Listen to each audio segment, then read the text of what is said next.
Hello बच्चों, नमस्कार। तो कैसे हैं आप सब। उम्मीद करता हूँ आप सभी लोग अच्छे होंगे और अपनी तैयारी को अच्छे ढंग से कर रहे होंगे। तो देखिए, आज हमारी पॉलिटी की नेक्स्ट क्लास है और हमारा नेक्स्ट टॉपिक, इसके बाद आपकी पॉलिटी की सिर्फ 2 क्लासेस और बची हैं।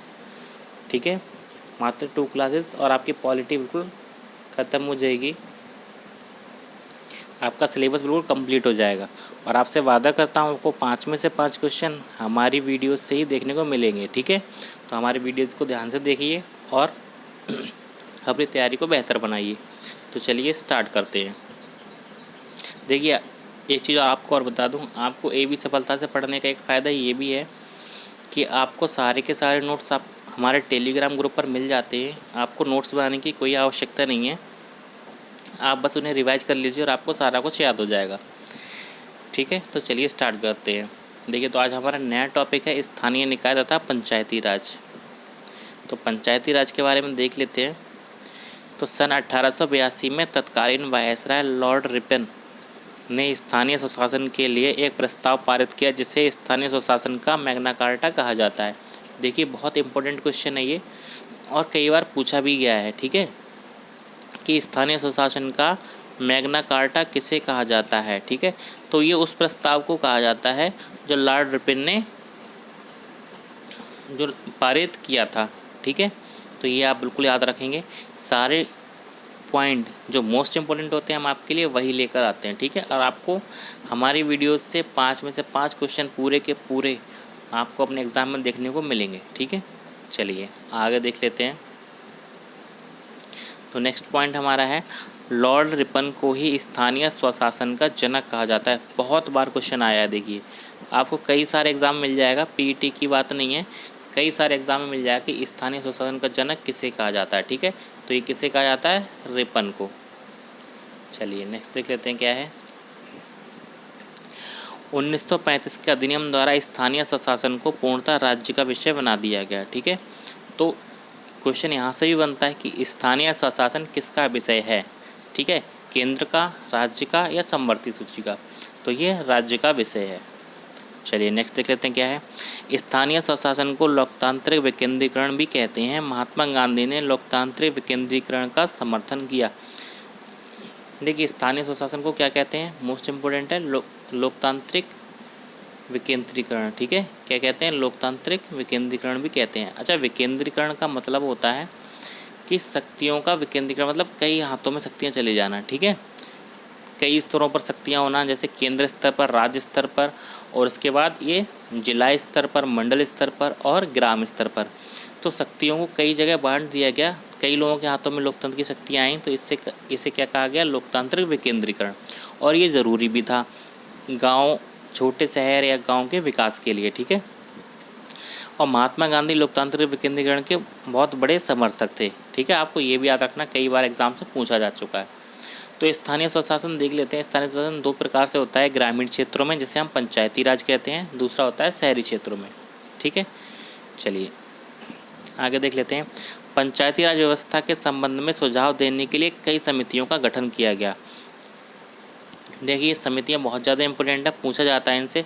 तो पहली समिति कौन सी थी, बलवंत राय मेहता समिति। ठीक है, ये कब बनी थी, 1957 में बनी थी। देखिए, एक एक पॉइंट बिल्कुल इंपॉर्टेंट है, आपसे ये भी पूछ लिया जाता है कि कब बनी थी, बलवंत राय मेहता समिति कब बनी थी। तो ये 1957 में बनी थी। और 1958 में राष्ट्रीय विकास परिषद यानी कि NDC द्वारा इन्होंने जो अपनी रिपोर्ट रखी थी उसको स्वीकार कर लिया था। ठीक है, इन्होंने क्या कहा था, उन्होंने 3 स्तरीय पंचायती राज की बात कही थी।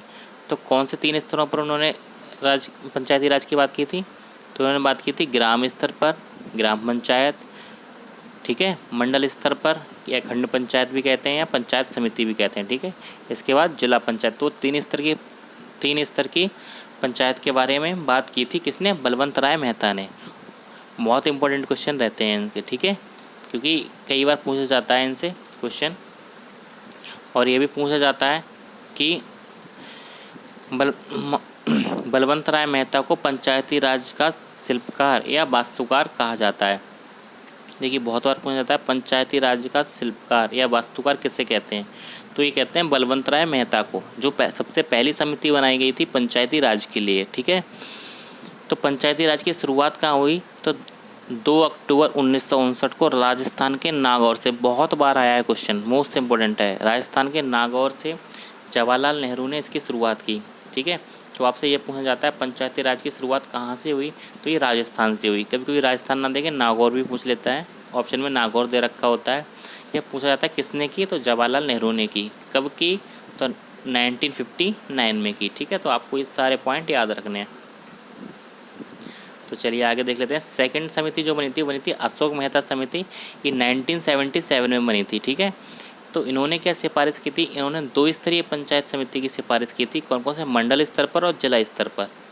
ठीक है, और इन्होंने ये भी कहा था कि इसमें जो बड़ी पार्टियां हैं वो भी भाग लें और अपने चुनाव चिन्ह का प्रयोग करने की इन्होंने सलाह दी थी। ठीक है, मोस्ट इंपॉर्टेंट क्वेश्चन है, किस समिति ने चुनाव चिन्ह प्रयोग करने की सिफारिश की थी राष्ट्रीय पार्टियों की? तो किसने की थी? अशोक मेहता समिति ने। और उन्होंने 2 स्तर की पंचायत समिति की सिफारिश की, ये आपको याद रखना है।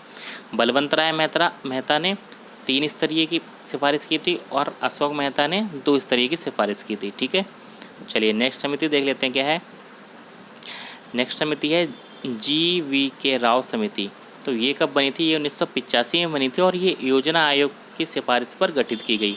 देखिए, इन्होंने कहा था कि 4 स्तरीय पंचायत चुनाव होना चाहिए। तो कौन कौन सा 4 स्तरीय? ग्राम पंचायत, मंडल पंचायत, जिला पंचायत और राज्य परिषद। ठीक है, और उन्होंने सबसे पहले व्यक्ति थे जिन्होंने SC/ST के आरक्षण की बात की थी चुनाव में। ठीक है, पंचायत चुनाव में। चलिए आगे देख लेते हैं। तो नेक्स्ट पॉइंट है LM सिंघवी समिति। तो ये 1986 में बनी थी और ये ग्रामीण विकास मंत्रालय द्वारा बनाई गई थी। देखिए, ये भी पूछा जाता है ग्रामीण विकास मंत्रालय द्वारा बनाई गई समिति कौन सी थी? तो ये थी LM सिंघवी समिति जो 1986 में बनी थी। तो इन्होंने क्या क्या सिफारिश की देख लेते हैं एक बार। इन्होंने कहा था पंचायतों को संवैधानिक दर्जा मिलना चाहिए। देखिए, मोस्ट इंपॉर्टेंट पॉइंट है ये, बहुत बार पूछा जाता है कि पंचायतों को संवैधानिक दर्जा देने की सिफारिश सबसे पहले किसने की थी? तो ये की गई थी LM सिंघवी जी के द्वारा। ठीक है, LM सिंघवी समिति द्वारा। चलिए, बहुत इंपॉर्टेंट पॉइंट था ये, इसलिए मैं आपको फोकस करके कह रहा हूँ, मोस्ट इंपॉर्टेंट है, हो सकता है आपको एग्जाम्स में देखने को मिले। नेक्स्ट पॉइंट देखते हैं क्या है, किस चीज़ की सिफारिश की थी इन्होंने? तो की थी चुनाव गैर राजनीतिक होने चाहिए, मतलब राजनीतिक पार्टियाँ इसमें भाग ना लें। गैर राजनीतिक चुनाव की मांग की थी। महिलाओं SC/ST को आरक्षण देने की भी बात कही थी LM सिंघवी जी ने। ठीक है, चलिए नेक्स्ट समिति देख लेते हैं क्या है। 5वीं है PK थुंगन समिति। ये 1988 में आई थी और इन्होंने भी 2 सिफारिशें की, संवैधानिक दर्जा और दूसरा महिला SC/ST को आरक्षण। देखिए, कभी कभी आएगा कि संवैधानिक दर्जा देने की सिफारिश किसने की थी, तो अगर वहाँ ऑप्शन में LM सिंघवी ना हो तो आपको PK थुंगन समिति लगाना है। ठीक है, अगर ये पूछता है सबसे पहले किसने की थी संवैधानिक दर्जा देने की मांग, तो ये की थी LM सिंघवी जी ने ही। ठीक है, तो ये तो आपको ध्यान रखना ही रखना है। चलिए आगे देख लेते हैं क्या है। 73वां संविधान संशोधन विधेयक 1992 में आया। ठीक है, तो देखिए, पंचायती राज की शुरुआत 73वें संविधान संशोधन विधेयक 1992 के द्वारा हुई। मोस्ट इंपोर्टेंट क्वेश्चन है, आपको याद रखना है कि पंचायती राज की जो शुरुआत हुई थी किस संशोधन द्वारा हुई थी। तो इस संशोधन द्वारा पंचायती राज अधिनियम बना था 24 अप्रैल 1973 को लागू हुआ। देखिए, 24 अप्रैल आपको मोस्ट इंपोर्टेंट ध्यान रखना है, क्योंकि इसी दिन 24 अप्रैल को ये पंचायती राज दिवस मनाया जाता है। ठीक है, विधेयक कौन सा था? 1992 का था, ये भी आपको याद रखना है। और 24 अप्रैल 1993 को पंचायती राज की शुरुआत हुई। इसी कारण 24 अप्रैल को क्या मनाया जाता है? पंचायती राज दिवस मनाया जाता है। आगे देख लेते हैं क्या है। इसी 73वें संविधान संशोधन में भाग 9 जोड़ा गया। देखिए, संविधान में संशोधन करके पंचायती राज को बाद में जोड़ा गया, इसका मतलब ये है कहीं ना कहीं कोई ना कोई संविधान के अंदर भाग जोड़ा गया होगा, अनुच्छेद जोड़े गए होंगे और अनुसूची जोड़ी गई होगी। ठीक है, कभी किसी चीज़ को अगर बीच में जोड़ेंगे तो उसके लिए नया चैप्टर जोड़ना पड़ेगा। तो 73वां संविधान संशोधन जो किया गया उसके द्वारा भाग 9 जोड़ा गया, अनुसूची 11 जोड़ी गई। ठीक है, अनुसूचियाँ कुल कितनी हैं? 12 अनुसूचियाँ हैं। 8 प्रारंभ में थी 26 जनवरी 1950 को, बाकी की 4 अनुसूचियाँ बाद में जुड़ी। तो हम बात कर रहे हैं 11वीं अनुसूची की जो 73वें संविधान संशोधन द्वारा जोड़ी गई थी पंचायती राज के लिए। तो 11वीं अनुसूची जोड़ी गई और 29 विषय दिए गए। ठीक है, ये देख लेते हैं, ये बहुत पूछा जाता है, इस पर ध्यान रखेंगे कि ग्राम पंचायतों को कितने विषय दिए गए पंचायती राज के। तो 29 विषय दिए गए। ठीक है, जिन पर वो कानून बना सकते हैं या जिन जिन पर अपनी शक्तियों का प्रयोग कर सकते हैं गांव के लिए। ठीक है, और अनुच्छेद कौन से जोड़े गए? 243 से 243 ओ तक। ये भी बहुत पूछा जाता है। देखिए मैंने आपसे कह दिया एक एक पॉइंट आपको मोस्ट इम्पोर्टेंट मिलेगा। तो संविधान में क्या क्या जोड़ा गया? भाग 9 जोड़ा गया, आपको याद रखना है। अनुसूची 11 जोड़ी गई, 29 विषय दिए गए और 243 से 243 ओ तक अनुच्छेद जोड़े गए। तो आपको सारी चीज़ें ध्यान रखनी है। तो ये अनुच्छेद देख लेते हैं इनमें क्या क्या दिया है। तो 243 में दिया है परिभाषाएं, 243 ए में दिया है ग्राम सभा। ठीक है, ग्राम के देख ग्राम सभा क्या होती है? गांव की जो निर्वाचन सूची होती है, एक वोटर लिस्ट होती है, उसमें जिसका नाम है वो ग्राम सभा के अंतर्गत आता है। ठीक है, ग्राम सभा में है वह सदस्य। इसके लिए आपकी न्यूनतम एज, ग्राम सभा के लिए आपकी एज 18 प्लस होनी चाहिए। ठीक है, तो आप निर्वाचन सूची में होंगे। अर्थात ये है जो वोट दे सकते हैं वो ग्राम सभा के अंतर्गत आते हैं उस ग्राम के लिए। ठीक है, तो नेक्स्ट अनुच्छेद देख लेते हैं क्या है। 243 बी में क्या है? पंचायत का गठन है। ये 3 स्तरों पर होगा, हम आपको बता चुके हैं। तो पंचायतों का गठन किस अनुच्छेद में? 243 बी में। तो आपको ये याद रखना है। उसके बाद आगे देख लेते हैं, जहाँ जनसंख्या 20 लाख से कम है वहाँ केवल 2 स्तर। देखिए मोस्ट इम्पोर्टेंट पॉइंट है। देखिए त्रिस्तरीय पंचायत तो बनेगी, लेकिन जहाँ जनसंख्या 20 लाख से कम है उस जिले में केवल क्या होगा? 2 स्तरीय पंचायत बनेगी। ठीक है, जिले नहीं, स्टेट की बात हो रही है। जिस स्टेट में 20 लाख की जनसंख्या कम है वहाँ केवल 2 स्तर पर पंचायत बनेगी और ब्लॉक पंचायत का गठन नहीं किया जाएगा। ठीक है, चलिए नेक्स्ट देख लेते हैं क्या है। अनुच्छेद 243 में क्या है? पंचायतों की संरचना है। 243 डी में क्या है? आरक्षण है SC ST के लिए जनसंख्या के आधार पर। महिलाओं के लिए 1/3 सीटें रिजर्व रहती हैं पंचायत चुनाव में। देखिए अरुणाचल प्रदेश में SC ST का आरक्षण नहीं है। मोस्ट इम्पोर्टेंट क्वेश्चन है, आपसे बार बार पूछा जाता है कि कहाँ SC ST के लिए पंचायती राज में आरक्षण नहीं है, तो वो अरुणाचल प्रदेश में नहीं है। ठीक है, आपको याद रखना है। आगे देख लेते हैं नेक्स्ट पॉइंट क्या है। 243 सी नहीं डी ई होगा। हाँ, अब ई होगा। तो ई में क्या है? पंचायतों का कार्यकाल। देखिए पंचायतों का कार्यकाल 5 वर्ष रहता है, जिस दिन उनकी शपथ होती है प्रधान की, ब्लॉक प्रमुखों की, या फिर जिला पंचायत की या जिला पंचायत अध्यक्ष की। तो जब शपथ होती है उसके अगले 5 साल तक उनका कार्यकाल रहता है। और यदि कभी बीच में ग्राम पंचायत भंग हो जाती है या कोई भी सभा भंग हो जाती है तो उसके 6 माह के भीतर चुनाव कराना अनिवार्य होता है। अगर भंग हुई है और चुनाव होने में 6 महीने से कम का समय बचा है तो दोबारा चुनाव नहीं होंगे। ये मोस्ट इम्पोर्टेंट पॉइंट है, आपको याद रखना है। ठीक है, तो क्या बताया मैंने अभी, यदि ग्राम पंचायत भंग होती है या फिर जिला पंचायत भंग होती है या खंड स्तर पर, ब्लॉक स्तर पर सभा भंग होती है तो 6 माह के भीतर चुनाव कराना अनिवार्य है। और यदि भंग हो गई है और अगले चुनाव आने वाले हैं, उसमें 6 महीने से कम का समय बचा है, तो नया चुनाव नहीं कराया जाएगा। ठीक है, तो दोबारा चुनाव नहीं कराया जाएगा। जो नया चुनाव होगा उसी के अंतर्गत नए अध्यक्ष चुने जाएंगे। चलिए नेक्स्ट पॉइंट देख लेते हैं क्या है। अनुच्छेद 243 F, चुनाव लड़ने के अहर्ताएँ। अहर्ताएँ मतलब कब आप चुनाव लड़ सकते हैं, 243 F में दिया गया है। तो अहर्ताएँ क्या होती हैं कि एज आपकी 21 प्लस होनी चाहिए। ठीक है, भारत के नागरिक होने चाहिए। ये कुछ अहर्ताएँ हैं, वो 243 F में दे रखी हैं। जी में देख लेते हैं क्या है। जी में है पंचायतों की शक्तियाँ। एच में देख लेते हैं क्या है, राज्य के विधानमंडल द्वारा टैक्स या शुल्क लगाना। आई में क्या है, राज्य वित्त आयोग। जे, पंचायतों का लेखा परीक्षण। के, चुनाव राज्य का निर्वाचन आयोग कराएगा। देखिए जो पंचायती राज के चुनाव होते हैं उन्हें कौन कराता है? उन्हें राज्य का निर्वाचन आयोग कराता है। मोस्ट इम्पोर्टेंट पॉइंट है, तो आप ये याद रखेंगे। ठीक है, तो पंचायती राज के चुनाव होते हैं वो कौन कराता है? वो कराता है राज्य का निर्वाचन आयोग। चलिए आगे देख लेते हैं। आगे है अनुच्छेद 243 एल में क्या है? पंचायतें संघराज्य क्षेत्रों में भी लागू होंगी। 243 एम में क्या है? कुछ क्षेत्रों में पंचायतों का लागू ना होना। देख लेते हैं कौन कौन से क्षेत्र हैं जहाँ पंचायत लागू नहीं होती। नागालैंड, मेघालय, मिजोरम, मणिपुर का कुछ क्षेत्र आता है इसके अंतर्गत, सारे नहीं आते।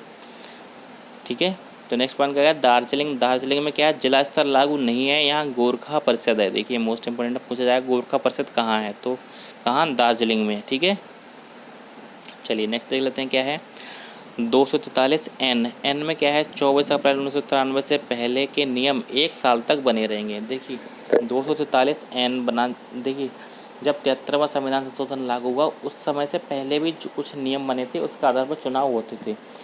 तो 243 एन में यही लिखा गया कि 24 अप्रैल 1993 से पहले के जो नियम हैं वो केवल 1 साल तक बने रहेंगे, उसके बाद नए नियम लागू हो जाएंगे। ठीक है, आगे देख लेते हैं क्या है, 243 ओ। इसमें क्या है, पंचायतों के निर्वाचन में न्यायपालिका का कोई हस्तक्षेप नहीं होगा। मोस्ट इम्पोर्टेंट पॉइंट है ये। ठीक है, तो क्या पॉइंट है कि पंचायतों के निर्वाचन में न्यायपालिका मतलब कोर्ट का कोई हस्तक्षेप नहीं रहेगा निर्वाचन में। तो मोस्ट इम्पोर्टेंट पॉइंट आप याद रखेंगे। तो कुछ नोट पॉइंट्स हैं वो देख लेते हैं। पश्चिम बंगाल एकमात्र ऐसा राज्य है जहाँ 4 स्तरों पर पंचायत का गठन होता है। देखिए मोस्ट इम्पोर्टेंट पॉइंट है, आपको याद रखना है। ठीक है, 4 स्तरों पर पंचायत का गठन कहाँ होता है, पश्चिम बंगाल में। ठीक, नेक्स्ट पॉइंट देख लेते हैं, ग्राम सभा क्या होती है। मैं आपको वैसे बता चुका हूँ, मतदान सूची में नामांकित प्रत्येक व्यक्ति जिसकी उम्र 18 वर्ष से अधिक हो ग्राम सभा का सदस्य होता है। तो नेक्स्ट पॉइंट क्या है, ग्राम पंचायत। ग्राम पंचायत का अध्यक्ष ग्राम प्रधान होता है। उम्र सीमा 21 वर्ष। देखिए अगर आप 21 वर्ष के हैं तो आप ग्राम प्रधान का चुनाव लड़ सकते हैं। ब्लॉक क्या होता है, ब्लॉक प्रमुख का चुनाव अप्रत्यक्ष रूप से होता है। इसमें क्षेत्र पंचायत के सदस्य वोट करते हैं। ठीक है, ये आपको याद रखना है कि ब्लॉक प्रमुख का जो वोटिंग होती है उसमें क्षेत्र पंचायत के सदस्य जो होते हैं वह वोट करते हैं, तथा क्षेत्र पंचायत सदस्य का चुनाव प्रत्यक्ष रूप से होता है। आपने देखा होगा प्रधानी के साथ एक और वोट पड़ते हैं, तो वो क्षेत्र पंचायत सदस्य के लिए होते हैं, बीडीसी मेंबर जिन्हें कहते हैं। ठीक है, तो जो बीडीसी मेंबर होते हैं वही आपका ब्लॉक प्रमुख चुनते हैं। नेक्स्ट क्या है, जिला पंचायत। तो जिला पंचायत सदस्य का चुनाव प्रत्यक्ष रूप से होता है, जबकि जिला पंचायत अध्यक्ष का चुनाव अप्रत्यक्ष रूप से होता है। देखिए जो जिला पंचायत का अध्यक्ष होता है उसका चुनाव जिला पंचायत के सदस्य करते हैं। ठीक है, इनका कार्यकाल भी 5 वर्ष होता है। उम्र सीमा की बात करें तो ग्राम सभा का सदस्य बनने के लिए, देखिए उम्र का मैंने बार बार जिक्र किया है क्योंकि उम्र कई बार पूछ ली जाती है। देख लेते हैं, ग्राम सभा का सदस्य बनने के लिए 18 वर्ष न्यूनतम तथा अन्य सभी जैसे ग्राम पंचायत अध्यक्ष, क्षेत्र पंचायत, ब्लॉक प्रमुख, जिला पंचायत के न्यूनतम आयु 21 वर्ष आवश्यक है। यदि 5 वर्ष से पहले भंग होती है तो 6 माह भीतर चुनाव होंगे, ये मैं आपको बता चुका हूँ। ठीक है, चलिए आगे देख लेते हैं, शहरी स्थानीय स्वशासन। ठीक है, तो हमने पंचायती राज देख लिया अभी, तो शहरी स्थानीय स्वशासन देख लेते हैं। ये 74वां संविधान संशोधन द्वारा संविधान में जोड़ा गया। ठीक है, पंचायती राज किससे जोड़ा गया, 73वां संशोधन से। कब लागू हुआ, 24 अप्रैल 1993 से। शहरी स्थानीय स्वशासन कब लागू हुआ, तो देख लेते हैं, ये लागू हुआ 1 जून 1993 से। ठीक है, तो याद रखेंगे। और ये कौन से संशोधन द्वारा जोड़ा गया, बताइए कौन संशोधन द्वारा जोड़ा गया ये, तो इस शहरी स्थानीय स्वशासन जोड़ा गया है 74वें संविधान संशोधन द्वारा। ठीक है, तो 74वें संविधान संशोधन द्वारा और क्या क्या जोड़ा गया, तो भाग 9A जोड़ा गया, अनुच्छेद 243 पी से 243 जेड जी तक जोड़े गए, तथा नई अनुसूची 12 जोड़ी गई तथा 18 विषय दिए गए। ठीक है, तो आपको ये सारी बातें भी आपको याद रखनी है। चलिए एक बार और देख लेते हैं, भाग 9A जोड़ा गया, अनुच्छेद 243 पी से जेड जी तक जोड़े गए, और नई अनुसूची 12 जोड़ी गई और 18 विषय दिए गए। ठीक है, तो ये आपको याद रखना है। अच्छा, पंचायत ग्राम पंचायत को कितने विषय दिए गए हैं, उन्हें 29 विषय दिए गए हैं, और शहरी स्थानीय स्वशासन को कितने विषय दिए गए हैं, नगर पालिकाओं को इन्हें 18 विषय दिए गए हैं। तो ये पूछ लिया जाता है, नगर पालिका को 18 विषय, ठीक है, और ग्राम पंचायत को 29 विषय कुल दिए गए। और इसके लिए अनुसूची कौन सी जोड़ेगी, इसमें अनुसूची 12 जोड़ी गई थी संविधान में। ठीक है, तो आपको याद रखना है। चलिए आगे देख लेते हैं क्या है,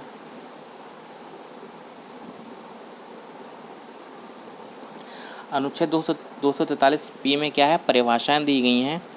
ठीक है, परिभाषाएं कई सारी दी गई हैं, इंपॉर्टेंट कुछ है मैं बता देता हूँ। नगर निगम क्या होगा, जहाँ जनसंख्या 5 लाख से प्लस हो। ठीक है, जिस शहर की जनसंख्या 5 लाख से ज़्यादा होगी वो नगर निगम के दायरे में आ जाएगा। ठीक है, नगर निगम बन जाएगा। और जहाँ जनसंख्या 10 लाख से ज़्यादा होगी वो महानगर के क्षेत्र में आएगा। ठीक है। तो आपको ये दोनों पॉइंट याद रखने हैं, जनसंख्या से बेस्ड हैं।